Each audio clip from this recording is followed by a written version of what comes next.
Welcome to our channel Chirkut study. तो कैसे हैं आप सभी लोग। आज हम लोग क्लास 11th का चैप्टर नंबर 2 पढ़ने जा रहे हैं।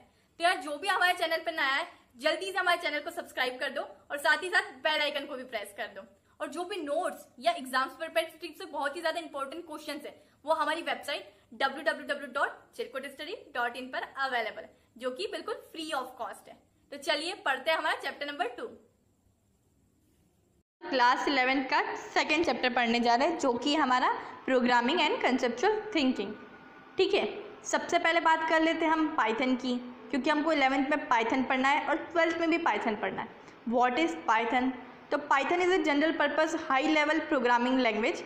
पाइथन हमारी सब जगह यूज़ होता है। अगर हम in terms of web applications देखें, डेस्कटॉप एप्लीकेशन देखें, GUI में देखें, हमारे बहुत सारे डेवलपर्स पाइथन को यूज़ करते हैं। बहुत सारी फेमस कंपनियां पाइथन को यूज़ करती हैं। एक्चुअली क्यों? क्योंकि पाइथन के पास खुद की लाइब्रेरीज बहुत ज़्यादा स्ट्रॉन्ग है। प्लस पाइथन का जो सिंटेक्स होता है हम उसे ईजिली लर्न कर सकते हैं, समझ सकते हैं, देख सकते हैं। तो इन सब चीज़ों की वजह से पाइथन बहुत ज़्यादा फेमस है, स्ट्रॉन्ग है। ठीक है, अब बात करते हैं पाइथन एक ऑब्जेक्ट ओरिएंटेड और हाई लेवल प्रोग्रामिंग लैंग्वेज है। Who invented Python? पाइथन को किसने इन्वेंट किया है? गाइडो वैन रॉसम नाम के एक साइंटिस्ट थे, उन्होंने पाइथन को 1980s में इन्वेंट किया था। ये पाइथन का नाम पाइथन क्यों पड़ा था? ये पाइथन नाम का एक टीवी शो आता था, उनसे इंस्पायर होके, जो कि रॉसम को बहुत पसंद था, उनसे इंस्पायर होके रॉसम ने उसका नाम पाइथन रख दिया। तो हमारी प्रोग्रामिंग लैंग्वेज का नाम उन्होंने पाइथन रखा था, वो एक टीवी शो से इंस्पायर होके रखा था। अब देख लेते हैं why Python is so popular. जैसे कि अभी हमने बात की थी, सारी जगह पाइथन यूज़ हो रहा है। अगर हम देखें डेस्कटॉप एप्लीकेशन में, वेब एप्लीकेशन में, हमारे गेमिंग्स में, हमारे जितने गेम्स हम खेलते हैं प्ले स्टोर से डाउनलोड करके, अधिकतर सारे गेमिंग्स के पीछे बैकग्राउंड पाइथन का होता है। बट देखिए यहाँ भी ऐसा ही लिखा है, code readability English like command. Python का सिंटेक्स बहुत ज़्यादा सिंपल होता है। जैसे कि हम इंग्लिश कमांड्स लिखते हैं, इंग्लिश में कोई सिंटेक्स मतलब कोई मैसेज प्रिंट करवाना हो वैसी चीज़ें लिखते हैं, एज इट इज़ हम पाइथन में ये सारी चीज़ें लिखते हैं।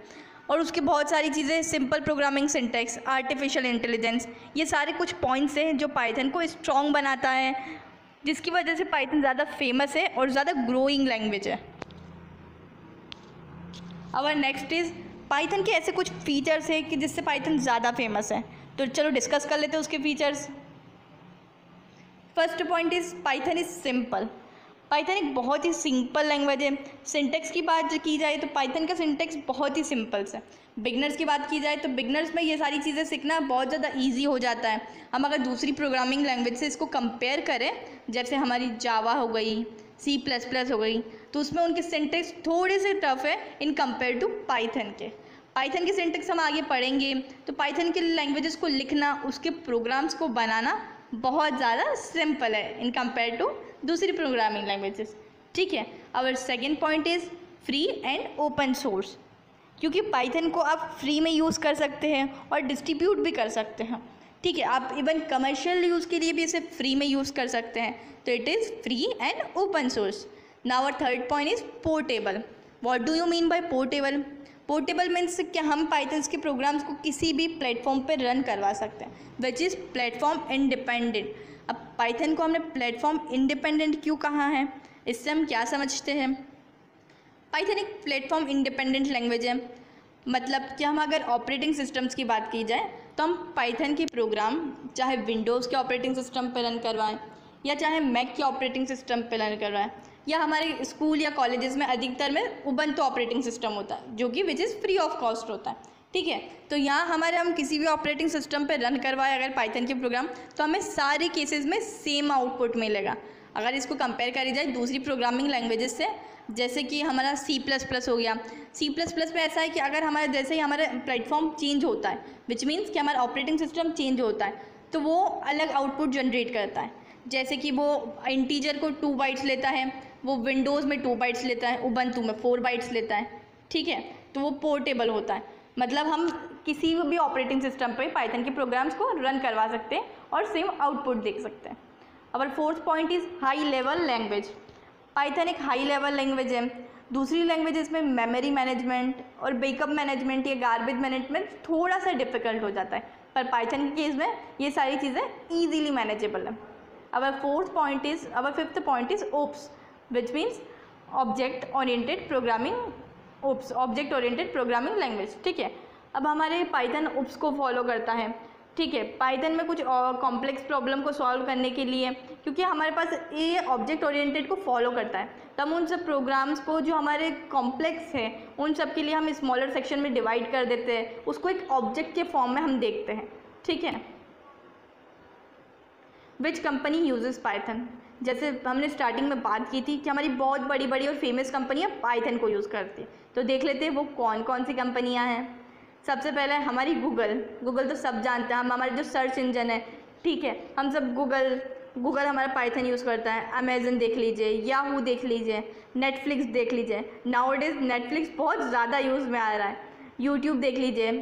ठीक है, तो ये सारी कंपनियाँ पाइथन को यूज़ करती हैं। क्यों? क्योंकि पाइथन बहुत ज़्यादा सिंपल है, उसके सारे फीचर्स को देख ले तो Python strong, popular and growing language है।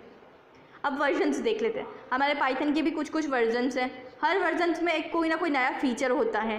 ठीक है, तो अब इसका पहला वर्जन है पाइथन 3.x, सेकेंड है 3.1 और थर्ड इज़ 3.2। हम यहाँ पाइथन 3 पे काम करेंगे विच इज़ 3.x। ठीक है, अब हम पाइथन की एप्लीकेशंस की बात कर लेते हैं कि पाइथन कहाँ कहाँ काम आता है। तो पाइथन हमारे वेब डेवलपमेंट में काम आता है, हमारे एजुकेशन सिस्टम में काम आता है, हमारे स्कूल कॉलेजेस सब में, साइंटिफिक एंड न्यूमेरिक कंप्यूटिंग, हमारे गेमिंग में काम आता है, GUI में हो गया, डेस्कटॉप एप्लीकेशंस हो गई, ये सारी क्या है हमारी एप्लीकेशंस ऑफ पाइथन है। प्रिंट स्टेटमेंट, तो प्रिंट स्टेटमेंट का यूज़ हम कहाँ करते हैं कि जहाँ हमें कोई मैसेज प्रिंट करवाना हो, हमारी मॉनिटर पे डिस्प्ले करवाना हो, हमें रन टाइम पे कुछ भी हम प्रिंट के अंदर जनरली जो वो मैसेज टाइप कर देते हैं तो वो हमें डिस्प्ले हो जाता है। So here print statement is use to send output to the standard output unit, usually your monitor और sometime your printer of a computer system. ठीक है, अब देख लेते हैं हम प्रिंट स्टेटमेंट लिखते कैसे हैं। तो जनरली हमने लिखा सिर्फ प्रिंट और हमने क्या करा, 2 स्क्वायर ब्रैकेट्स लगाए हैं, जैसे कि आप लोग देख सकते हैं हमारी स्क्रीन पे 2 स्क्वायर ब्रैकेट्स शो हो रहे हैं और उसके अंदर हमने 2 डबल कोट्स लगाए। तो स्क्वायर ब्रैकेट्स के अंदर डबल कोट्स लगा के हमें जो भी मैसेज प्रिंट करवाना है हम उसे लिख सकते हैं।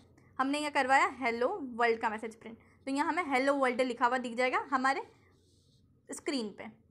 ठीक है, हमारा नेक्स्ट है कि हमने प्रिंट से क्या लिखवाया, hello guys we are studying Python. अब इन दोनों एग्जाम्पल में कोई डिफरेंस नज़र आ रहा है, क्यों नज़र आ रहा है, क्योंकि हाँ ये हमारे एक सिंगल आर्ग्यूमेंट ले रहा है, इसके बीच में कोई कॉमा वॉमा नहीं है। हम मल्टीपल आर्ग्यूमेंट्स भी ले सकते हैं प्रिंट से, जैसे कि हमने यहाँ लिखा है हेलो गाइस, कॉमा लगाया हमने यहाँ, वी आर स्टडिंग पाइथन। ठीक है, मतलब हम प्रिंट स्टेटमेंट के अंदर हम जितना चाहें इतना लिख सकते हैं और मतलब मल्टीपल आर्ग्यूमेंट्स भी उसमें पास करवा सकते हैं। यहाँ हमने सिंगल आर्ग्यूमेंट पास करवाए और यहाँ हम मल्टीपल आर्ग्यूमेंट पास करवा सकते हैं। तो ये हुआ हमारा प्रिंट स्टेटमेंट। सबसे पहले देख लेते हैं कि हमारा प्रिंट स्टेटमेंट कैसे काम करता है। यहाँ जो आप लोग को स्क्रीन दिख रही है हमारे इस पर, इसको मैंने कैसे खोला है कि हम लोग सिंपली हमारे ब्राउजर पे जाके कोई भी क्रोम या मोजिला फायरफॉक्स किसी पे भी जाके मैंने सिंपली टाइप किया जुपिटर नोटबुक। ये क्या है, ये एक हमारा प्लेटफॉर्म है जिसपे हम लोग ऑनलाइन प्रोग्राम्स को रन करवा सकते हैं पाइथन को। इनिशियल लेवल पे हम इसी से सीखते हैं। जिन लोगों के पास लैपटॉप्स नहीं है या दूसरी कोई कंप्यूटर नहीं है वो लोग फ़ोन पे भी प्रोग्राम्स को आसानी से रन करवा सकते हैं। उसके लिए मैं आप लोग को एक ऐप बता दूँगी, उस पर आप लोग नॉर्मली प्रोग्राम्स को रन करवा सकते हैं। तो यहाँ कुछ नहीं, हमने जो आपको स्क्रीन दिख रही है हमने फाइल पे जाके न्यू क्रिएट करा और वहाँ से कंसोल चूज कर लिया। तो ये कंसोल देख रहे हैं आप लोग, कंसोल वाले स्क्रीन पे आ चुका है। तो अब यहाँ हम प्रिंट स्टेटमेंट देख लेते हैं वो कैसे काम करता है। मैंने जनरली यहाँ प्रिंट लिखा, प्रिंट के अंदर मैंने 2 ब्रैकेट्स लगाए, इसको हम पैरेंथेसिस बोलते हैं, यहाँ कॉमा दिया। सबसे पहला प्रोग्राम हमें देखना है हेलो वर्ल्ड का, ये स्ट्रिंग है, हमको एक मैसेज प्रिंट करवाना है तो इसलिए हम लोग को डबल कोट्स लगाना बहुत ज़रूरी है, नहीं तो ये हमको सिंटेक्स एरर दे देगा। अब चलिए इसको यहाँ से रन करवा लेते हैं। ये रन मेन्यू हो गया, हमारा रन बटन हो गया, यहाँ से हम रन करवा सकते हैं। रन सिलेक्टेड सेल को सिलेक्ट किया तो यह देखिए यहाँ हमारा हेलो वर्ल्ड प्रिंट हो चुका है। ठीक है, हम यहाँ मल्टीपल आर्ग्यूमेंट भी प्रिंट करवा सकते हैं, देख लेते हैं। जैसे कि हमने यहाँ प्रिंट दिया, मैंने लिखा वेलकम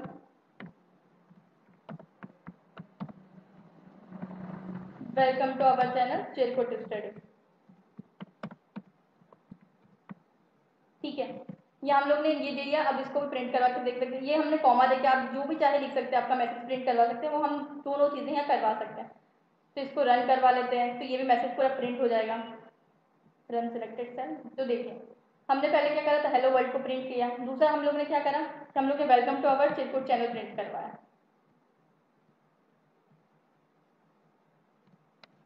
तो ये हमारा एक सिंगल आर्ग्यूमेंट हो गया हेलो वर्ल्ड, और ये हम कॉमा करके जितना भी देना चाहे वो दे सकते हैं, welcome to our welcome to our channel Chirkut study, ठीक है। और अगर हम सिंगल ये डबल कोट्स नहीं लगाएंगे तो मैंने क्या कहा था, इसको सिंटेक्स एरर आ जाएगा, तो उसको भी चेक कर लेते क्या हम सही है, ठीक है।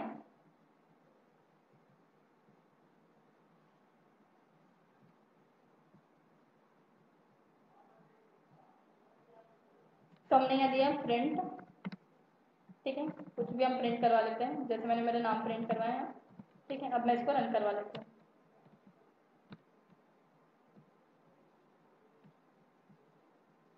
ठीक है। तो इसने क्या दिया, नेम एरर, मतलब यहाँ हमने डबल कोट्स नहीं लगाया तो हम लोग ने सिंटेक्स नहीं लिखा है, तो उस वजह से उसने नेम एरर दे दिया, name Sakina is not defined, क्योंकि ये स्ट्रिंग है, और स्ट्रिंग क्या होता है, हमारा group of character is called string. मैं अगर सिंगल कुछ देती हूँ, जैसे मैंने ए लिखा, बी लिखा, तो ये हमारा सिंगल कैरेक्टर होगा, ठीक है। स्ट्रिंग मतलब group of characters is called string, और स्ट्रिंग को हमको डबल कोट्स में देना बहुत जरूरी है। तो हमने देखा कि प्रिंट स्टेटमेंट हमारा कैसा काम करता है। Our next topic is variables. अच्छा, मुझे अब एडिशन करवाना हो दो नंबर्स के बीच में, जैसे मैंने करवाया 2+3, तो मैं 2+3 तो स्क्रीन पर लिख नहीं सकती, तो अब मुझे उसको किसी ना किसी में स्टोर करवाना पड़ेगा, उसका कुछ ना कुछ नामकरण देना पड़ेगा कि चाहे मैं उसको कॉल कर सकूं, ठीक है। तो यहाँ क्या लिखा है, variables are containers for storing data values, ठीक है। वेरिएबल्स कंटेनर्स होते हैं हमारे जो भी डेटा वैल्यूज़ हम दे रहे हैं, जैसे मैंने 2 दिया, 3 दिया, तो कोई ना कोई वेरिएबल में स्टोर होना चाहिए, ठीक है। Variable is equals to expression, ये हमारा सिंटेक्स होता है कि हम ऐसे इसको लिख सकते हैं, variable is equals to expression. तो अब देख लेते हैं हमारे वेरिएबल्स कैसे बनते हैं, हमें उसका नामकरण कैसे करना पड़ता है। तो मैंने क्या दिया है यहाँ, a इज इक्वल्स टू 6 और b इज इक्वल्स टू 3, मतलब मेरे को 6 को रखने के लिए एक वेरिएबल बनाया मैंने, हमने देखा था फॉर स्टोरिंग डेटा वैल्यूज़। तो 6 को स्टोर करने के लिए मैंने 6 को कहाँ स्टोर करवाया, मैंने 6 को a वेरिएबल के अंदर स्टोर करवाया। b को कहाँ स्टोर कर 3 को कहाँ स्टोर करवाया, तो मैंने b वेरिएबल के अंदर स्टोर करवाया। अब मुझे जब भी इसको कॉल करना पड़ेगा, वापस बुलाना पड़ेगा, तो मैं क्या बोल सकती हूँ कि मुझे a को कॉल करना है या b को कॉल करना है, या कोई ऑपरेशन परफॉर्म करना है अगर मुझे, तो मैं इन दोनों के बीच में कर सकती हूँ। तो मैं कॉल किसको करूँगी, ए और बी को। तो उसके अंदर जो स्टोर उसकी डेटा वैल्यूज़ हैं, तो मुझे उसको कॉलिंग करने की ज़रूरत नहीं है, मैं सिर्फ उसके वेरिएबल से उसको कॉल कर सकती हूँ। जैसे हमारे घर में भी निकनेम होते हैं, तो जिससे हमें मम्मी बुलाती है, ठीक है, वैसे ही हमने यहाँ वेरिएबल्स रख लिए जिसको स्टोर करने के, जिसके कॉलिंग टाइम पे हम उसके वेरिएबल्स को कॉल कर सकें। अब मुझे हमने एक प्रोग्राम दिख रहा है हमारी स्क्रीन पे, मैंने लिया a इज इक्वल्स टू 6 और b इज इक्वल्स टू 3। मुझे सिर्फ एडिशन करवाना है कि दो नंबर के बीच में एडिशन करवाना है, ठीक है। तो मैंने 2 नंबर ले लिए, 6, दूसरा ले लिया 3। मुझे प्रिंट करवाना है, प्रिंट में मुझे चाहिए a+b मिलना चाहिए मुझे, तो मैंने प्रिंट में लिखा है a+b। अभी ये जो प्लस है यहाँ, ये हमारा एज अ ऑपरेटर काम करता है, मतलब कुछ भी हो गया, हम जैसे दो चीज़ के बीच में जो ऑपरेशन लगाने का काम कर रहा है, विच इज़ कॉल्ड ऑपरेटर। दो चीज़ क्या हो गई, हमारे वेरिएबल्स हो गए 2, ठीक है। वेरिएबल्स ए और बी हमारे वेरिएबल्स है, उनके ऊपर एक ऑपरेशन लग रहा है विच इज़ एडिशन। तो जो ऑपरेशन लगा रहा है वो हमारा हो गया ऑपरेटर, और जिसके बीच में ऑपरेशंस लग रहे हैं वो क्या हो गए, हमारे ऑपरेंट्स, मतलब हमारे ए और बी के बीच में ऑपरेशंस लग रहे हैं तो हमारे क्या हो गए, ऑपरेंट्स, ठीक है। यहाँ हमारे जो प्लस ऑपरेटर है और ए और बी ऑपरेंट्स हैं, तो इसका आउटपुट क्या होना चाहिए, 6+3 9 आना चाहिए। अब अगर हमने यहाँ इंटीजर की बात की थी, ठीक है, ये हमारे डेटा टाइप्स होते हैं, हम उसको आगे देखेंगे हमारे डेटा टाइप्स क्या होते हैं। अब हम चाह रहे हैं हमारे स्ट्रिंग्स की बात कर लेते हैं हम, कि स्ट्रिंग्स के बीच में अगर हमें लगाना हो तो कैसे लगा सकते हैं हम।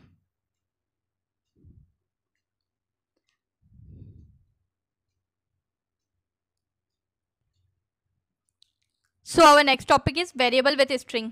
अभी हमने इंटीजर्स पे लगाए थे, अब हमें स्ट्रिंग पे लगाना है। तो मैंने एक वेरिएबल ले लिया, name is equals to, name नाम का मेरे पास वेरिएबल है। अब मैंने उसके अंदर दिया पाइथन, ठीक है, मेरे एक स्ट्रिंग दी पाइथन। डबल कोर्स के अंदर हम जो भी कुछ लिख रहे हैं which is called string. String क्या होता है, group of character is called string, मतलब मेरे ए बी सिंगल जो कैरेक्टर होते हैं वो स्ट्रिंग होते हैं। अब मैं चाहती हूँ कि मुझे नेम के साथ और कुछ ऐड करवाना है, तो हमने अभी प्लस ऑपरेटर देखा था हमारा, तो वो क्या करता है, हमारा एडिशन करवाता है, मतलब किसी भी दो चीज़ों को जोड़ना। तो अब मैं चाहती हूँ कि पाइथन के आगे प्रोग्रामिंग भी लगा ले, यार पाइथन अच्छा नहीं लगता ना अकेला, तो पाइथन प्रोग्रामिंग डिस्प्ले करवाना चाहता है। तो मैंने क्या लिखा, प्रिंट स्टेटमेंट में के अंदर लिखा है पाइथन प्लस लगाया मैंने, क्योंकि मुझे जोड़ना है, प्लस हमारे ऑपरेटर हैं यहाँ। वापस मैंने डबल कोर्स में क्या दिया, प्रोग्राम में। अच्छा, मैं डबल कोर्स में नहीं देती तो एरर जनरेट हो जाती, इसीलिए हम स्ट्रिंग है तो उसे डबल कोर्स में देना मैंडेटरी है, ठीक है। तो यहाँ हमारा आउटपुट क्या आना चाहिए, पाइथन प्रोग्राम, क्योंकि मैंने नेम में पाइथन दिया और प्रिंट करना चाहती हूँ name is equals to Python programming. Variables क्या होते हैं, उसे कैसे स्टोर करते हैं, ठीक है, तो हम उसका प्रैक्टिकल इम्प्लीमेंटेशन देख लेते हैं। वेरिएबल्स स्टोर करवाने के लिए हमें कोई ना कोई एक चाहिए, उसका नामकरण करना पड़ता है। जैसे तो मैंने यहाँ क्या दे दिया, ए को मैंने एक वैल्यू दी थी 5, ठीक है, अब बी को कोई वैल्यू दे देते हैं अपन 6 7। हम लोग कोई ऑपरेशन करवाना है, चलो हम इसको एडिशन करवा के देख लेते हैं। तो मैंने क्या करा, प्रिंट करवाया, प्रिंट, ठीक। अब मेरे को यहाँ दो वेरिएबल्स हैं, जिसमें ए की वैल्यू 5 स्टोर है और बी में क्या वैल्यू स्टोर है 7। तो मैं क्या करूँ, ए प्लस बी, तब इसका क्या आउटपुट आना चाहिए,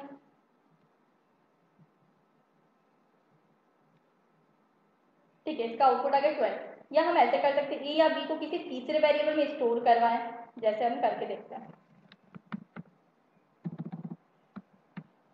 ए इज इक्वल टू 5 दिया था हमने, बी इज इक्वल टू 7, ठीक है।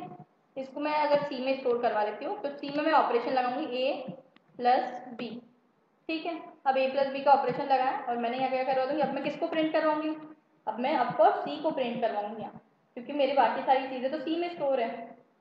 अब इसको हम यहाँ रन करवा लेते हैं।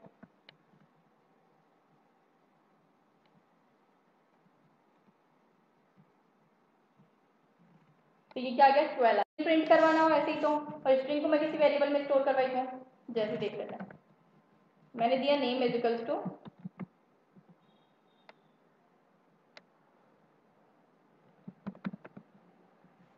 सकीना, ठीक है। अब मुझे प्रिंट करवाना है, सरनेम के साथ प्रिंट करवाते, चलो। तो सरनेम के साथ कैसे प्रिंट करवाएंगे हम, अब मुझे नेम प्रिंट करवाना, जैसे हम लोग ने यहाँ सी को प्रिंट करवाया था, सी में जो हमारा ऑपरेशन लग रहा था ए प्लस बी, तो सी को प्रिंट करवा दिया था। अब मैं नेम को प्रिंट करवा देती थी, जिसमें मेरा स्टोर है सकीना, ये किस स्ट्रिंग है हमारा, मुझे पर इसके सरनेम भी साथ में प्रिंट करवाना है, मतलब जोड़ना है ना। तो जोड़ने के लिए क्या करेंगे, हम एडिशन करेंगे, जैसे हमने अभी प्लस ऑपरेटर का ऊपर यूज किया था, वैसे हम यहाँ भी करेंगे। हमने प्लस ऑपरेटर का यूज किया है यहाँ, और वापस एक स्ट्रिंग लिखी, मतलब मुझे सरनेम भी साथ में लिखना है, ठीक है। तब ये क्या देना चाहिए आउटपुट, देख लेते हैं, सकीना अली, ठीक है, क्योंकि जो मेरा नेम था उस हिसाब से उसने स्ट्रिंग करके वापस वेरिएबल में मेरे सरनेम को ज्वाइन कर दिया।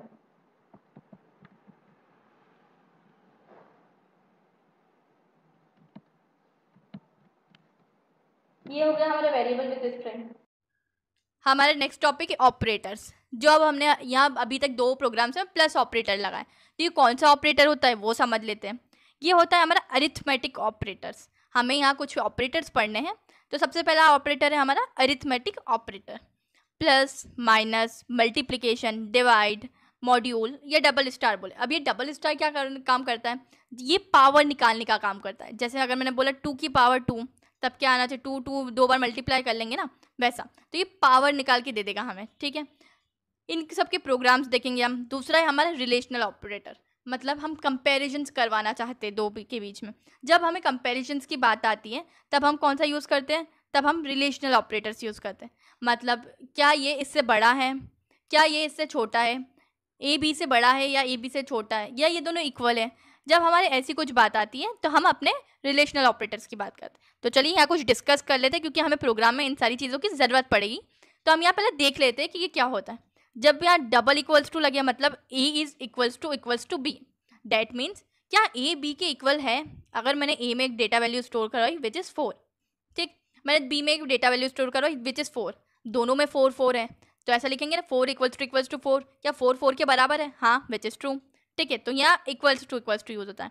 नॉट इक्वल्स में नॉट, ये नॉट वाला साइन है, और ये इक्वल वाला, तो नॉट इक्वल्स टू।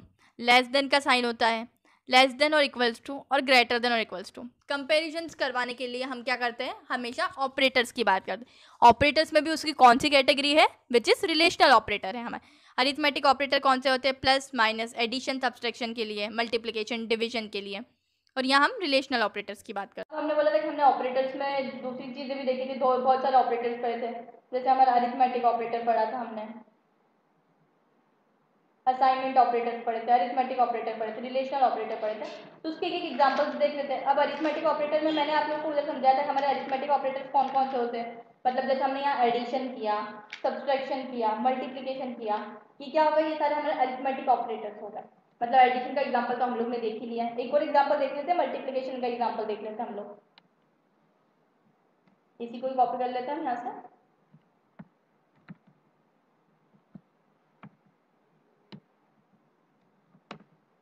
ठीक है, अब a प्लस बी की जगह हम मल्टीप्लीकेशन दे देते हैं। ठीक है, स्टार ऑपरेटर लगा देते हैं, तो ये मल्टीप्लाई करके हम लोग को दे देगा। ठीक है, 5 7 जा, जैसे a इज इक्वल टू 2 लिखा, b इज इक्वल टू 4, तो हमने यहाँ क्या करा है, डबल मल्टीप्लाई करा, मतलब डबल स्टार लगाया। मल्टीप्लाई नहीं बोल सकते हम, ये एक ऑपरेटर होता है। तो ठीक है, इसको रन करवा के देख लेते हैं। मैंने क्या बोला, ये पावर देगा, तो हम लोग देख लेते हैं। ठीक है, इसने 16 दे दिया, मतलब 2 की पावर अगर हम 4 करें तो क्या आना चाहिए, 16 आएगा, मतलब उसकी पावर दे देगा वो मल्टीप्लाई करके। ठीक है, मतलब जैसे अगर हमने 10 इंटू 2 करे, कोई एग्जाम्पल लेते हैं, a इज इक्वल टू हम 10 लिख लेते हैं। ठीक है, b इज इक्वल टू 2 लिख लेते हैं। तो 10 की पावर अगर कर दूं मैं, 2 कर दूं, तो 10 10 जा कितना होना चाहिए, सिंपली 100।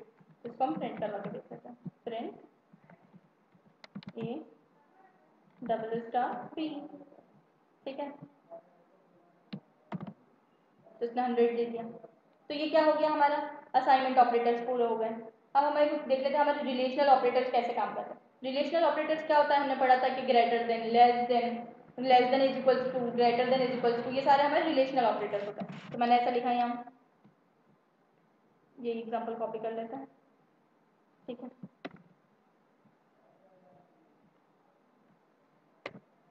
ए की वैल्यू मैंने 10 दी और बी की वैल्यू मैंने 2 दी है। अब रिलेशनल ऑपरेटर्स में मैं देख लेती हूँ कि क्या आउटपुट आता है। अब मैं ऐसा बता रही हूँ कि if a is greater than b, तो क्या आना चाहिए हमारा, when आउटपुट इज ट्रू। ये हमारा एक डेटा टाइप होता है, हम आगे पढ़ेंगे डेटा टाइप क्या होता है। मैंने जैसे बोला था आप लोगों को, तो हम उसका इम्प्लीमेंटेशन भी देखेंगे और डेटा टाइप भी देखेंगे। तो ये ट्रू, तो ये क्या होता है, एक डेटा टाइप होता है, आइदर ट्रू और फॉल्स, जो भी आना चाहिए। रिलेशनल डेटा टाइप हो गया। अब less than is equals to, या को कुछ चेक कर लेते हैं, ए इक्वल्स टू बी है या नहीं, वो चेक कर लेते हैं, मतलब ए बी के बराबर है या नहीं, वो देख लेते हैं हम लोग।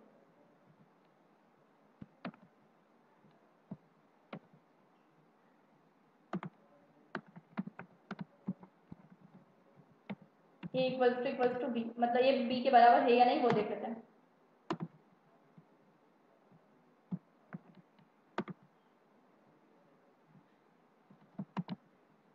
तो इसमें क्या दे दिया, फॉल्स, क्योंकि ए की वैल्यू हमने 10 दी और बी की वैल्यू 2 दे दी, तो बराबर हो ही नहीं सकता ना। अब दोनों अलग अलग है, जब हम सेम वैल्यू पास करवा तब वो 2 दे देगा। तो देख लेते हैं वो भी हम। मैं ए की वैल्यू को भी 2 कर देती हूँ। इस केस में वो क्या दे देगा, हमको 2 दे देगा, when a is equals to B.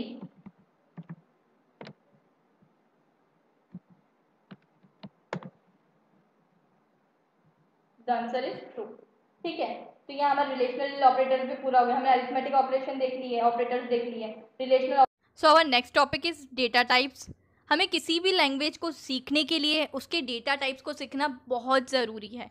Data types को सीखना इसलिए ज़रूरी है कि उसे किस फॉर्मेट में लिखते हैं हमें ये तो पता चले, उसको किस फॉर्मेट में इनपुट देना है हमें यही नहीं पता चलेगा तो हम उसको कैसे एक्सेस करेंगे। ठीक है, तो डेटा टाइप्स में हमारे पास सबसे पहला डेटा टाइप है न्यूमेरिक डेटा टाइप। न्यूमेरिक के अंदर हमारे पास 4 डेटा टाइप है, which is integer, float, bull and complex. ठीक है, इंटीजर में हम कोई नेचुरल नंबर्स वाले या ऐसी नंबर देते हैं, 5 10 15 20 11 12 ऐसा। फ्लोट में हमारे हमेशा डेसिमल वैल्यूज़ को ही हम दे सकते हैं, उसको हम बोलते हैं फ्लोट। ठीक है, बुल में हम क्या देते हैं कि आइदर ये तो ट्रू होना चाहिए या फॉल्स होना चाहिए, मतलब 2 कंडीशन होगी, कुछ कंडीशंस होगी उस पर अगर हम ऐसा है कि अगर वो ट्रू है तो वो ट्रू प्रिंट करवा देना चाहिए, अगर वो कंडीशन फॉल्स है दैट टाइम वो स्क्रीन पे फॉल्स प्रिंट करवा देना। तो ये कौन सा डेटा टाइप हो गया हमारा, बुल। कॉम्प्लेक्स, जैसे कि हमने मैथ्स में बहुत सारी में पढ़ा रहता है, आई प्लस 3 प्लस आई जे ऐसा करके कुछ पढ़ा रहता है, 3 प्लस 4 जे समथिंग। ठीक है, तो वो क्या रहता है हमारे कॉम्प्लेक्स, हमारे प्रोग्रामिंग लैंग्वेज में अगर देखा जाए उसको तो हमारे कॉम्प्लेक्स डेटा टाइप रहता है। उसका क्या होता है सिंटेक्स, ए प्लस बी जे, मतलब जैसे मैंने बोला था ना 3 प्लस 4 जे, ऐसे हमने मैथ्स में हमेशा पढ़ा होता है। तो इसका प्रैक्टिकल इम्प्लीमेंटेशन देख लेते हैं। तो हमारे डेटा टाइप में सबसे पहला जो डेटा टाइप है हमारा वो है न्यूमेरिक। न्यूमेरिक में भी 4 तरीके के डेटा टाइप है। अब जो इंटीजर हमने पढ़ा था कि इंटीजर किस टाइप की वैल्यू लेता है, तो इंटीजर किस टाइप की वैल्यू लेता है, जैसे 2 4 6 99, ये हमारे सारी इंटीजर वैल्यू हो गई। ठीक है, तो हम इसका प्रैक्टिकल इम्प्लीमेंटेशन देख लेते हैं कि इंटीजर सच में यही होता है। तो मैंने एक वैल्यू ली n इज इक्वल टू 2 करा, मैंने इसका टाइप चेक कर लेते कि इंटीजर टाइप है या नहीं, जो हम बोल रहे हैं वो सही भी है या नहीं। ठीक, तो इसका टाइप चेक कर लिया। किसका टाइप चेक करना है, अब मैंने n में स्टोर करवाई है 2, तो तो मतलब यहाँ क्या देना है मेरे को, टाइप में मैं एन ही दूंगी। जो कुछ वेरिएबल का नाम आप दे रहे हैं उसको आप टाइप के अंदर दे दीजिए। तो इसने दे दिया इंटीजर टाइप। वैसे ही हम लोग सारे दूसरे टाइप चेक कर लेते हैं। पहला हमने इंटीजर पढ़ा था, दूसरा टाइप है हमारा अब एन, चलो एस ले लेते हैं, कुछ और चीज कर लेते हैं वेरिएबल का नाम। अब मैंने फ्लोट दे दी। पहले तो हम समझ लेते हैं फ्लोट वाली वैल्यू हमने लोग देखी थी, सारे डेसिमल वैल्यू को हम फ्लोट बोलते हैं। 2.7 जैसे 3.9, ये सारे हमारे फ्लोट वाली वैल्यूज हो गई। अब देख लेते हैं कि फ्लोट वाली वैल्यू ये है या नहीं, उसको कैसे रीड करता है। तो टाइप लिया हमने, अब मैंने एस दिया है ऊपर, तो टाइप के अंदर जिसमें स्टोर कर जिस वेरिएबल में वो मैं यहाँ दे दूंगी। तब देख लेते ये फ्लोट है या नहीं। तो इसमें दे दिया ये फ्लोट है। उसके बाद हमारा कौन सा डेटा टाइप था, न्यूमेरिक के 4 डेटा टाइप पढ़ने थे, तो हमें देख लेते कॉम्प्लेक्स। मैंने जैसे कॉम्प्लेक्स समझा था कि हम लोग के मैथ्स में होता है ए प्लस मतलब 5+2j 5+2i, हम यहाँ a+bi लिखते थे। जैसे ये हमारा कॉम्प्लेक्स हो गया। ठीक है, हम चेक कर लेते कॉम्प्लेक्स भी होता है कि नहीं। तो वापस अगेन 2+3i। ठीक, इसका टाइप लिखा हमने, टाइप के अंदर एक एस वेरिएबल दिया और यहाँ 2+3i। सिंटेक्स एरर दे रहा है, लेट मी चेक क्या गलती हुई हम लोग से।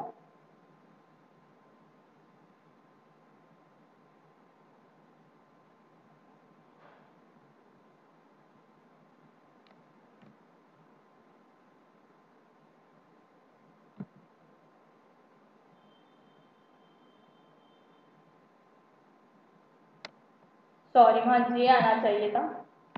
2+3 टाइप हमने जो ए दिया है उसको प्रिंट करवा लेते हैं। तो इसको दे दिया कॉम्प्लेक्स।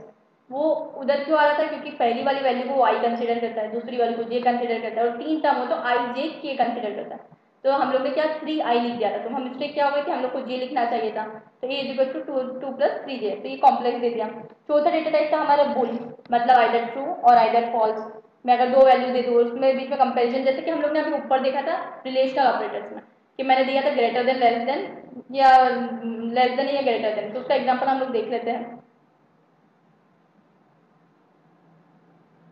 ये रहा हमारे ये सारे बुल टाइप के ऑपरेशन हो गए।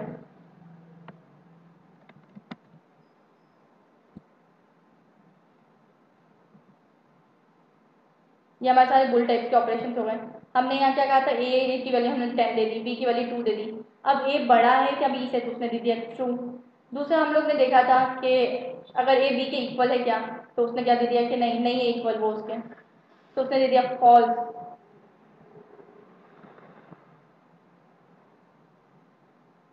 वैसे ही उसने दे दिया था यहाँ हमारा फॉल्स। यहाँ उसने ट्रू दे दिया वापस अगेन, जब हमने बोला कि ए बी के इक्वल है तो उसने बोल दिया ट्रू। ठीक है, तो वैसे ही हमारे सारे डेटा टाइप्स हो गए। न्यूमेरिक के हमारे चारों डेटा टाइप्स क्लियर हो गए, इंटीजर, दूसरा फ्लोट, तीसरा कॉम्प्लेक्स और चौथा हो गया हमारा बुल।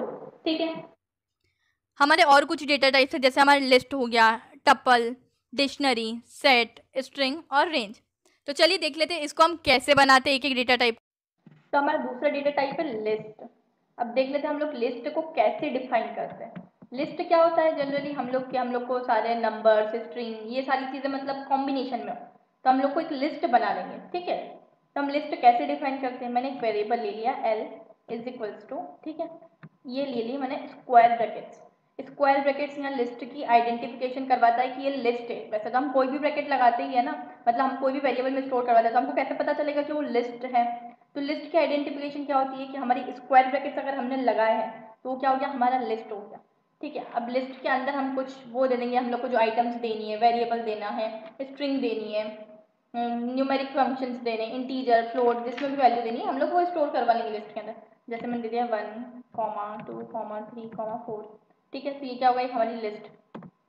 ठीक है, अब इसका टाइप चेक कर लेते हैं सच में ये लिस्ट ही है। Type is equals to L,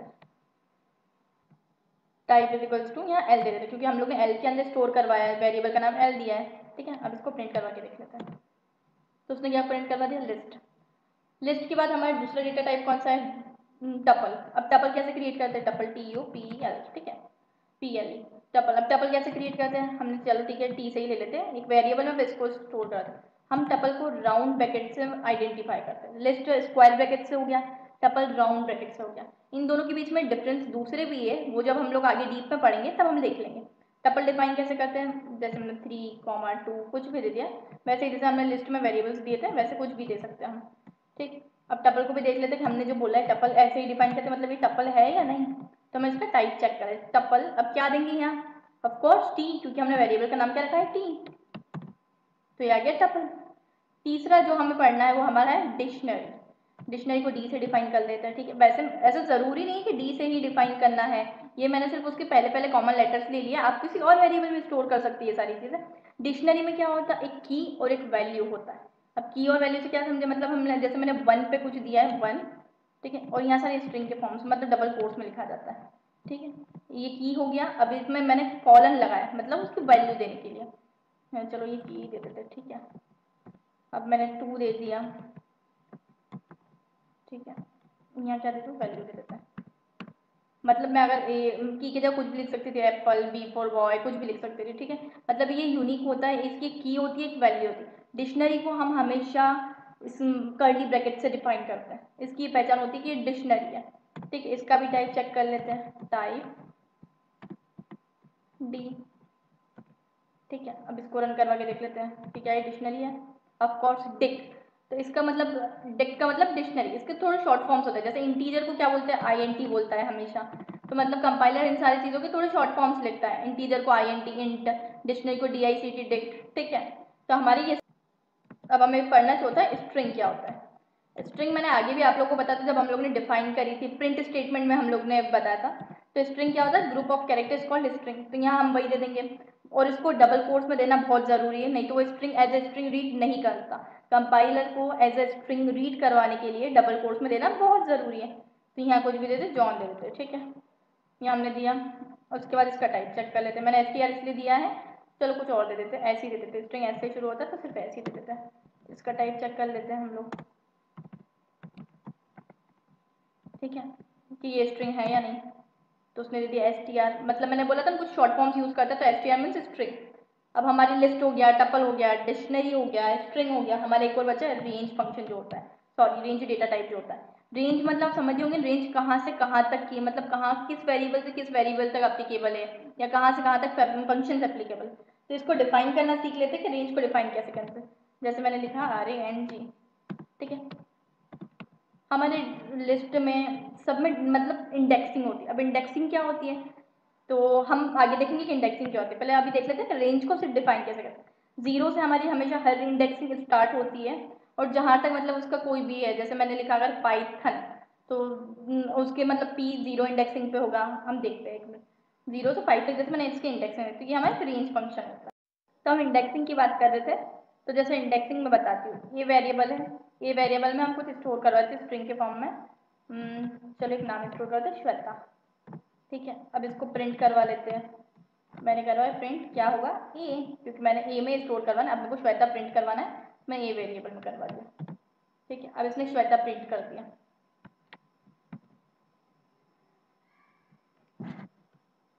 तो अब जो हमारा एस जहाँ पे है, ये क्या होगा हमारा जीरो इंडेक्सिंग। हमारा जो एच जहाँ पे है, ये क्या हो गया हमारी फर्स्ट इंडेक्सिंग, मतलब ये इसके नंबर्स होते हैं। हमारे डब्ल्यू जहाँ पे है, ये हो गया हमारी सेकेंड इंडेक्सिंग, ठीक है। हमारा ई जहाँ पे है, वो हो गया हमारी थर्ड इंडेक्सिंग। हमारा टी जहाँ पे है, वो हो गया हमारा फोर्थ इंडेक्सिंग, थोड़ा गजर पजर हो गया है। और ये हमारे हो गया फिफ्थ इंडेक्सिंग, मतलब हमारी जीरो से इंडेक्सिंग स्टार्ट होती है। अगर हम बोले कि हमारे जीरो से लेके मतलब जहाँ तक कि हमें वेरिएबल प्रिंट करो ना, मैंने वहाँ तक की रेंज लगा दी। अगर मैं चाहती थी कि मेरे को श्वेता में, जैसे कि मेरे को श्वेता में सिर्फ SHW प्रिंट करवाना है, बाकी वेरिएबल्स नहीं प्रिंट करवाना, तो मैं क्या लगा देती, रेंज ऑपरेटर को लगा देती, रेंज डेटा टाइप को लगा देती फंक्शन को, जिसमें मैं क्या देती, मेरे को जीरो से लेके जीरो, तो ये एस का है, जीरो पे है, एच वन पे है, और डब्ल्यू टू पे है। मैं क्या बोल देती इसमें, यहाँ ऐसा लिख देते हम कॉमा करके, मेरे को 0, 1 तक वो चाहिए, इंडेक्सिंग चाहिए, उसकी रेंज चाहिए। जैसे कि हम लोग ने यहाँ लिखा है, जैसे कि हमने यहाँ लिखा है ना कि 0 से 5 तक चाहिए, तो ये तो 0 से 5 तक पूरा श्वेता ही आ जाएगा। जैसे हमने लिखा है यहाँ 0 पे एस है, 1 पे एच है, 2 पे डब्ल्यू है, 3 पे ई है, 4 पे टी है, और 5 पे ए है, तो ये पूरा श्वेता ही प्रिंट हो जाएगा। तो हम एक रेंज फंक्शन किसी पे एप्लीकेबल लगा के देख लेंगे कि रेंज फंक्शन कैसे यूज होता है। तो देखिए हम यहाँ फ्रूट्स डिफाइन कर लेते हैं, तो फ्रूट्स आप लोग को समझ में आ जाएगा, या फिर कुछ किसी के भी नेम्स डिफाइन कर लेते हैं। फ्रूट्स डिफाइन कर लेते हैं, ठीक है। एप्पल, ठीक है, दूसरा पपाया,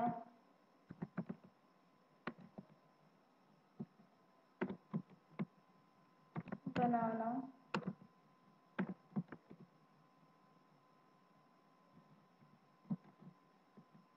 हमें कोट्स को हमेशा ध्यान से लगाना है, डबल कोट्स को कहीं मिसिंग ना हो जाए, नहीं तो हमें एरर जनरेट कर देगा वो। ठीक है, तो ये 4 हमने फ्रूट्स के नाम डिसाइड कर लिए हैं। अब मैं रेंज फंक्शन लगाती हूँ इसमें, ठीक है, मुझे प्रिंट करवाना है, फ्रूट्स को प्रिंट करवाना है, जिसमें मुझे कहाँ से कहाँ तक प्रिंट करवाना है। रेंज फंक्शन हमेशा हम लोग स्क्वायर ब्रैकेट्स में देते हैं, जैसे हम लोग को लिस्ट में देना पड़ता है ना, तभी वो डिफाइन होता है कि रेंज है, ठीक है। तो इसको हम लोग ने यहाँ क्या करा, मैंने दे दी मुझे 1 से 2 तक की रेंज चाहिए, मतलब ये इसको पूरा ही पड़ेगा ना, ये इसको 0 पड़ेगा, ये 1 पड़ेगा उसको पूरे को, ये 2 और ये 3, तो ये क्या दे देता है, आउटपुट देखते हैं इसका। उसने क्या कर दिया कि मुझे पपाया दे दिया, ये 0, ये 1 इंडेक्स हो गया, ये 2 हो गया। हमेशा रेंज फंक्शन कैसे काम करता है, n-1 के इंडेक्स पे काम करता है।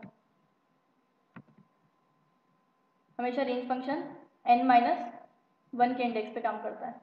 n-1 क्या, इसकी पूरी जो लेंथ हुई, मतलब इसकी क्या लेंथ हुई, ये है 0, ये हमारा 1, ये 2 और ये 3। अब n मतलब क्या हो गया, ये 3 हो गया, तो इसकी पूरी लेंथ है, मतलब 3-1 हो गया, तो क्या हो गया 2। तो हमेशा वो एक कमी हम लोग को आउटपुट में देता है, n-1 पे काम करता है। तो जो लास्ट वाला जो होता है वो हमेशा देता ही नहीं है उसको, मतलब एज ए नेग्लिजिबल फॉर्म में रहता है, इग्नोर करता है। तो हम जैसे अगर ऐसा करें कि हमें 0 से 2 तक की रेंज प्रिंट करवाएं, तो जो 2 वाला है, जो लास्ट हम लोग ने जो दिया है उसको, वो उसको नहीं लेता है। तो हम लोग देख लेते हैं एग्जाम्पल कि 2 तक अगर प्रिंट करवाते हैं, 0 से 2 तक, तब क्या आना चाहिए हमारा, एप्पल आना चाहिए, पपाया आना चाहिए, मतलब जो लास्ट हम लोग जो देते हैं उसको इंडेक्सिंग, वो इंडेक्सिंग काउंट नहीं करता है, ठीक है। सेम प्रोग्राम को हम 0 से 2 के लिए देख लेते हैं कि कैसे प्रिंट करता है ये। कॉपी करा, ठीक है। अब मैं यहाँ से 1 को हटा के 0 दे देती हूँ, हमें पहली इंडेक्सिंग 0 से चालू, तो मैं 0 से 2 तक दे देती हूँ। हमारी पहली जो रेंज है वो कहाँ से स्टार्ट होती है, 0 से, इंडेक्सिंग कहाँ से स्टार्ट होती है, 0 से स्टार्ट होती है, फिर 1 फिर 2। इसको हम प्रिंट करवा के देख लेते हैं। तो इसने क्या दे दिया, एप्पल और पपाया। जैसे कि हम लोग ने बात की थी, हमारे जो लास्ट वाली चीज़ होती है वो उसको नहीं लेता है, मतलब इसने एप्पल दे दिया पहला और दूसरा दे दिया इसने पपाया। मैंने बोला ही था कि जो हमारा n-1 इंडेक्स पे काम करता है, ये हमारा n-1 इंडेक्स पे काम करता है।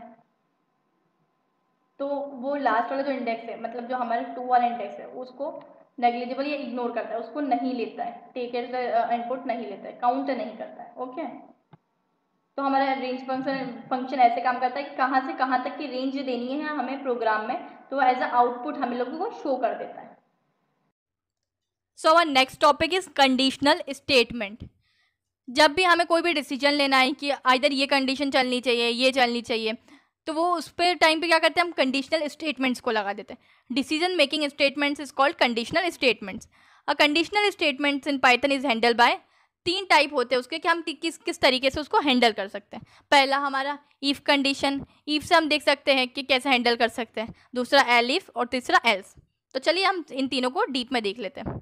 इफ़ स्टेटमेंट, इफ स्टेटमेंट भी एक डिसीजन मेकिंग स्टेटमेंट होता है। ये डिसाइड करता है कि कौन सा ब्लॉक चलना चाहिए। अगर कंडीशन ट्रू हुई तब वो ब्लॉक के अंदर आएगा, और अगर फॉल्स हुई तो वो ब्लॉक के बाहर चला जाएगा और वो एग्जीक्यूट नहीं करेगा जो भी स्टेटमेंट लिखा है।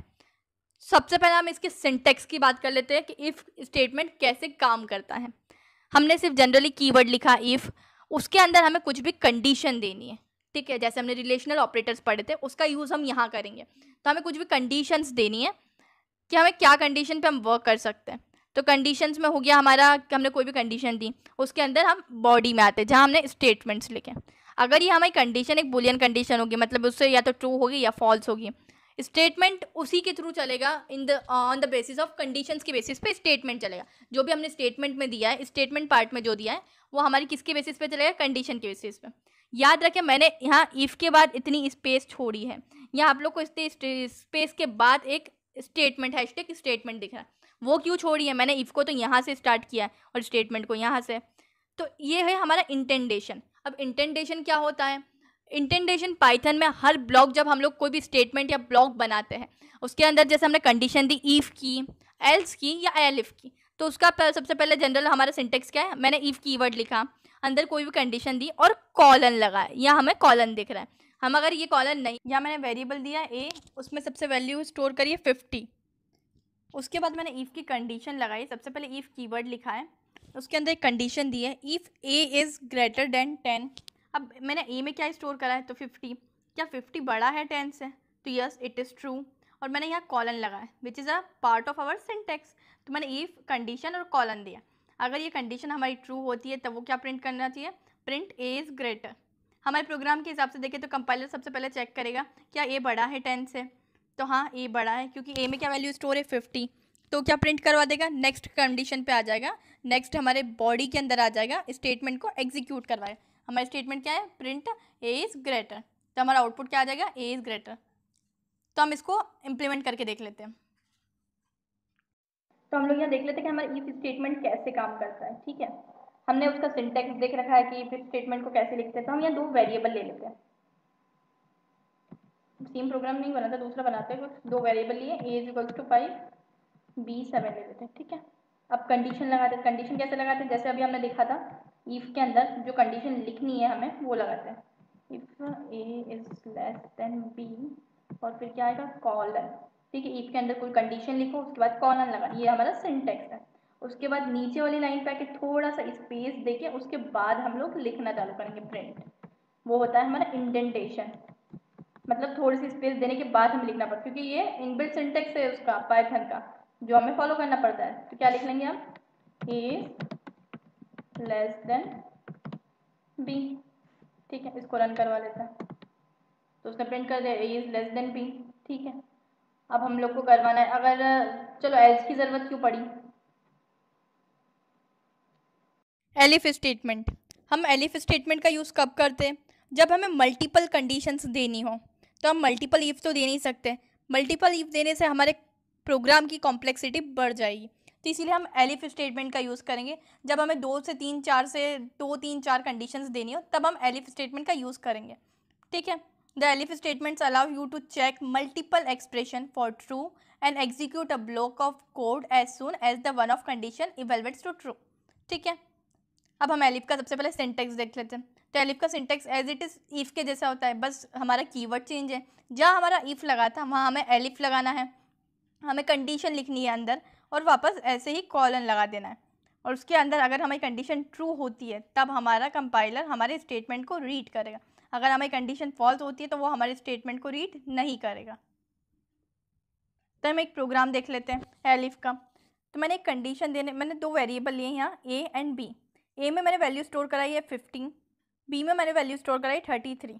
पहली कंडीशन मैंने इफ़ ही दी है कि अगर if b is greater than a, अगर बी बड़ा होता है ए से तब क्या प्रिंट करवा देना चाहिए उसे? बी इज़ ग्रेटर देन ए। ठीक है, अगर नहीं तो अगर ये कंडीशन फॉल्स होती है तब मेरी दूसरी कंडीशन चलेगी, if a is equals to b. ठीक है, अगर मेरी पहली ही कंडीशन ट्रू हो जाती है तब कंपाइलर मेरी सेकेंड वाली कंडीशन को रीड नहीं करेगा। अगर मेरी पहली कंडीशन फॉल्स होती है तब वो चेक करेगा elif a equals to b. अगर ये हाँ सेटिस्फाइड है तब वो क्या प्रिंट कर देगा? Both are equal. अगर ये भी सेटिस्फाइड नहीं है तब वो हमारे अगर नेक्स्ट कंडीशन दी है हमारे प्रोग्राम में तब वो उसको चलाएगा, उसको रीड करेगा, चेक करेगा कि क्या ये कंडीशन ट्रू है। ठीक है, तो इस प्रोग्राम के हिसाब से देखा जाए तो हमारी पहली कंडीशन क्या होगी? If b is greater than a, मतलब 33 बड़ा है क्या 50 से?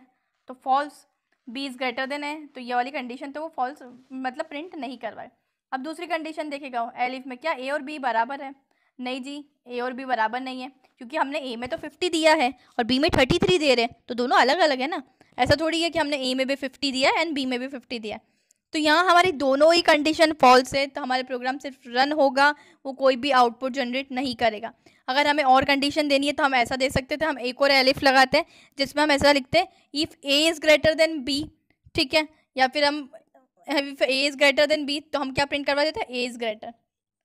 तो चलिए हम इसका भी प्रैक्टिकल इम्प्लीमेंटेशन देख लेते हैं। अब हमने एलिफ पढ़ा तो एलिफ देख लेते हैं। सेम हमने जैसे ऊपर दो वेरिएबल क्रिएट किए थे, डिफाइन किए थे, उसी को ले लेते हैं हम लोग। एलिफ में हम मल्टीपल कंडीशंस दे सकते हैं, जैसे मैंने ईफ दिया, अब इसके बाद दूसरी कंडीशन देते हैं, एलिफ डिफाइन करते हैं। एलिफ सेम उसमें भी हम लोग स्क्वायर ब्रैकेट्स लगा के कंडीशन लिखते हैं। स्क्वायर ब्रैकेट्स नहीं भी लगाओगे तो इट्स नॉट मैंडेटरी, कंपलसरी नहीं है, मैंने लगाया, आप मत लगाना, कोई दिक्कत नहीं। एलिफ में क्या देते हैं, अगर ए बड़ा है बी से तो तब क्या प्रिंट होना चाहिए, ठीक है, ये दे देते हैं हम लोग। If a is greater than b तब क्या होना चाहिए, ठीक। इसमें भी हमने कॉलन लगाया और उसके बाद नीचे स्पेस देके प्रिंट करवाएंगे, विच इज इंडेंटेशन। यहाँ क्या लिख दें, ए इज ग्रेटर देन बी।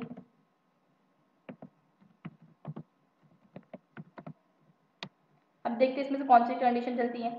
तो इसमें हमने क्या दिया, ए को 5 दिया है, बी को 7 दिया है। पहले जब वो ईफ पे आएगा तो क्या रीड करेगा, if a is greater than b, क्या ए बड़ा है बी से, तब वो क्या बोल देगा कि नहीं। चलो एक काम करते हैं, एलिफ कंडीशन को ही चलाते हैं, हमने इफ की कंडीशन को तो इंडिविजुअली रन करवा के देखा था, यहाँ हटा देते हैं, सिर्फ एलिफ की कंडीशन को चलाते हैं।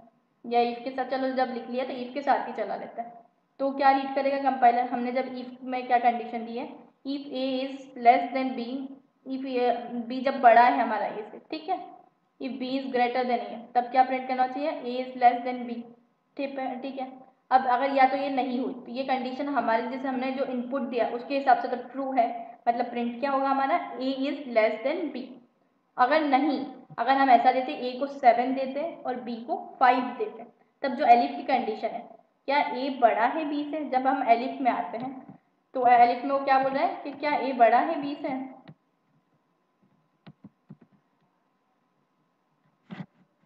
तो एलिफ में बोला where a is greater than b, तो ठीक है। तो जब अगर ए बड़ा है बी से तो उसको क्या कंडीशन प्रिंट करना चाहिए, ए इज ग्रेटर। पर अगर हमारे इनपुट के हिसाब से देखें तो हमने ए को 5 दिया है और बी को 7 दिया है, जिसके हिसाब से हमारा क्या प्रिंट होना चाहिए, a is less than b, ठीक है। अब एलिफ की ज़रूरत क्यों पड़ी हम लोगों को, जस्ट बिकॉज एलिफ की ज़रूरत इसलिए पड़ी कि अगर हमें एक स्टेटमेंट में एक की वैल्यू से ज़्यादा वैल्यू देना हो तो प्रोग्राम बहुत ज़्यादा कॉम्प्लिकेट हो जाएगा। अगर हम लोग ने सिर्फ इफ ही दिया, ठीक है, तो कॉम्प्लेक्सिटी को कम करने के लिए हम लोग ने एलिफ का कंसेप्ट लगाया। एलिफ में हम एक से ज़्यादा भी एलिफ दे सकते हैं, ठीक है, मतलब अगर मुझे कोई और कंडीशन देनी हो, तीसरी कंडीशन देनी हो, यहाँ कुछ और लिखवाना हो एलिफ में, तो मैं वो भी लिखवा सकती हूँ, ठीक है, इफ बोथ आर इक्वल और समथिंग, कुछ भी लिखवाना। अभी हम दो को प्रिंट करवा के देखते हैं, तो मल्टीपल एलिफ्स हम देख सकते हैं। तो हम यहाँ रन करवा के देख लेते हैं हमारे प्रोग्राम को। जो हमारे प्रोग्राम को समझ में आ गया, तो हमें पता तो है कि आउटपुट क्या आना चाहिए, a is less than B, क्यों, क्योंकि हमने यहाँ 5 दिया है ए में वैल्यू और बी में हम लोग ने 7 दिया। चेंज करके देखना है क्या, चलो चेंज करके देख लेते हैं। ये हमने करा,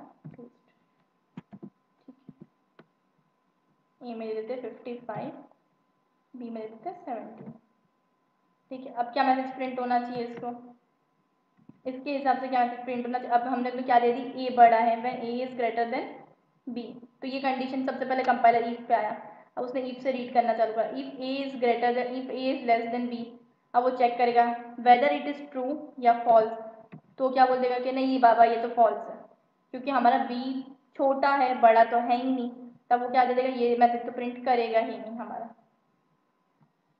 तब हमारा ये मैसेज तो प्रिंट होगा ही नहीं, ए इज लेस देन बी, क्योंकि हमारा ए तो बड़ा है बी से, ठीक है, ए की वैल्यू 55 है और बी की 70।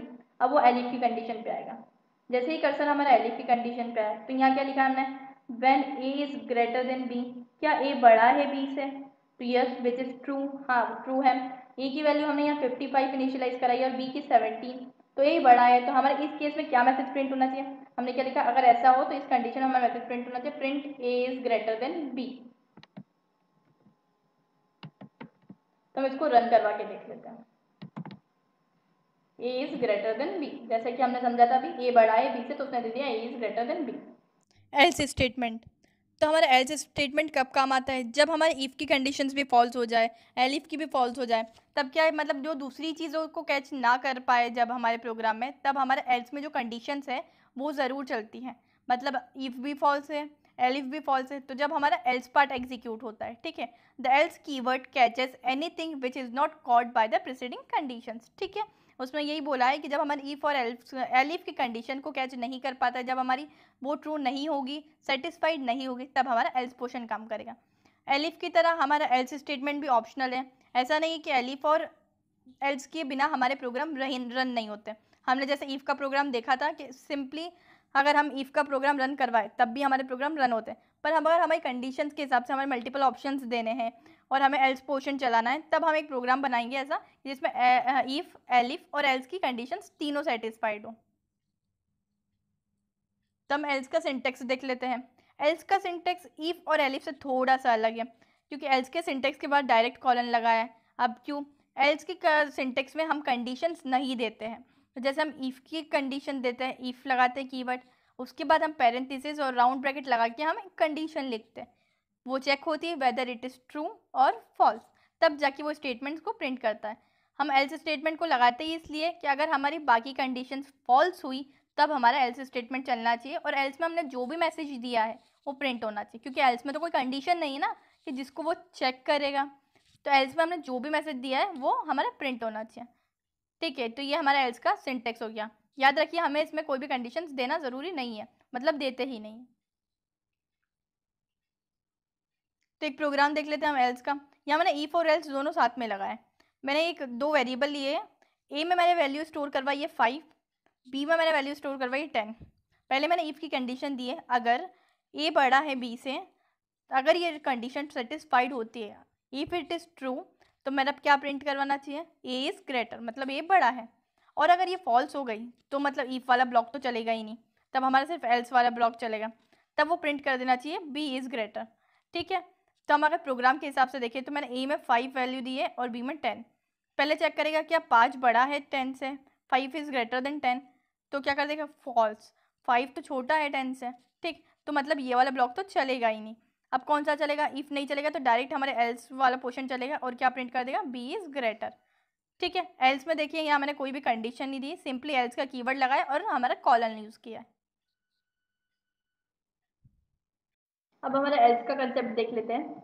चलो हम इफ के साथ एल्स लगा के देख सकते हैं। तो हमारा जो पहला है हम उसी को वापस से रन करेंगे। A is equals to 5, b is equals to 7। जब हमने इफ की कंडीशन लगाई, अब हमें एक एल्स पोर्शन दे देते हैं इसमें, सॉरी हमें यहाँ पीछे से लिखना पड़ेगा क्योंकि हमें इंडेंटेशन फॉलो करना है। तो एल्स लिखते हैं। एल्स में हम अब कंडीशन नहीं देते हैं, हमने जैसे कि उसका सिंटेक्स देखा था, हम इफ और एलिफ दोनों में कंडीशंस देते हैं, एल्स में कोई कंडीशंस नहीं देते, simply we have to write else और कॉलन लगाना है, ठीक है। अब नीचे आते हैं, प्रिंट करवाते हैं। ऊपर क्या लिखा है हमने, a is less than b, तो ऐसा लिख देंगे ए, अब ऐसा लिख देंगे b is greater, b is less than, ठीक है। मतलब यहाँ बी बड़ा था तो सेकंड में हमने क्या प्रिंट करवा दिया, b is greater than, b is less than है, ठीक है। तो इसके हिसाब से प्रोग्राम क्या चलना चाहिए, तो पहले प्रोग्राम समझ लेते हैं कि हमारा प्रोग्राम कैसे चलेगा। यहाँ हमने दिया ए इज इक्वल्स टू 5, ठीक है, इनिशियल वैल्यू हमारी ए टू 5 है, बी इज इक्वल्स टू 7 दिया है। अब कंपाइलर जब इफ की कंडीशन को चेक करें, if a is greater than b, sorry if a is less than b, क्या ए छोटा है बी से, तब क्या प्रिंट करना चाहिए, print a is less than b, ठीक है, क्योंकि बी बड़ा है तो यहाँ हमने क्या प्रिंट करवा कि हाँ भैया ए छोटा है बी से। एल्स अगर ये वाली कंडीशन हमारी बाई चांस फॉल्स होती है, तब क्या करेगा, वो एल्स पोर्शन पे जाएगा, print b is less than else. अगर हमारी पहली कंडीशन ट्रू होती है, मतलब अगर ये वाली कंडीशन सेटिस्फाइड होती है, जैसे कि हमारे प्रोग्राम्स के हिसाब से ये कंडीशन हमें सेटिस्फाई हो रही है कि when a is equals to 5 और बी इक्वल्स टू 7, तो पहली कंडीशन देखिए अगर हम, क्या 5 छोटा है 7 से, ठीक है, व्हेन 5 इज लेस देन 7 तो इट इज ट्रू, ठीक है। तो ये हमारी कंडीशन ये ट्रू हो रही है, उस हिसाब से तो हमारा क्या पहला मैसेज प्रिंट होना चाहिए, which is a is less than b, ये मैसेज प्रिंट होना चाहिए। अगर हमारी इफ वाली कंडीशन सही हो गई तो हमारा जो कंपाइलर है वो एल्स पोर्शन को फिर चेक नहीं करता है, वो डायरेक्टली हमारे प्रोग्राम से बाहर आ जाता है, एग्जिट कर देता है, हमारे प्रोग्राम से बाहर आ जाता है। अगर वो पहली कंडीशन फॉल्स हुई तब जाके वो सेकंड कंडीशन पे मूव करता है, अदरवाइज वो कभी एल्स वाला पोर्शन को रीड ही नहीं करता है। If our first condition is true तो एल्स पोर्शन को इग्नोर कर देगा, मतलब अपने प्रोग्राम से बाहर आ जाएगा। और अगर हमारी फर्स्ट कंडीशन फॉल्स हुई तो हमारी सेकंड कंडीशन को चेक करेगा एंड रन करवाएगा। तो चलिए हम अपना प्रोग्राम रन करके देख लेते हैं। जैसे कि हमें पता है आउटपुट तो क्या आएगा, हमने समझ रखा है ए इज लेस देन बी। पहली वाली कंडीशन हमारी ट्रू थी तो हमारा ये वाला आउटपुट है ए इज लेस देन बी। ठीक है, मतलब उसने इस कंडीशन में एल्स पोर्शन को रीड ही नहीं किया है। आई होप गाइस आप लोग को मेरा वीडियो अच्छा लगा हो। मुझे कमेंट्स करके जरूर बताइएगा। अगर आप लोगों को कोई भी डाउट या कोई भी क्वेरी हो तो आप हमारे टेलीग्राम वाले ग्रुप चिरकुट स्टडी पर ज्वाइन हो सकते हैं और हमसे डाउट को क्लियर कर सकते हैं। अगर आप लोग को मेरा वीडियो अच्छा लगा हो तो उसे ज्यादा से ज्यादा लाइक करिए, अपने दोस्तों के साथ शेयर करिए और हमारे चैनल को सब्सक्राइब करिए और साथ ही साथ हमारे बेल आइकन को भी प्रेस कर दीजिए। तो चलिए गाइस इसी के साथ मिलते हैं नेक्स्ट वीडियो में, तब तक के लिए बाय बाय गाइस।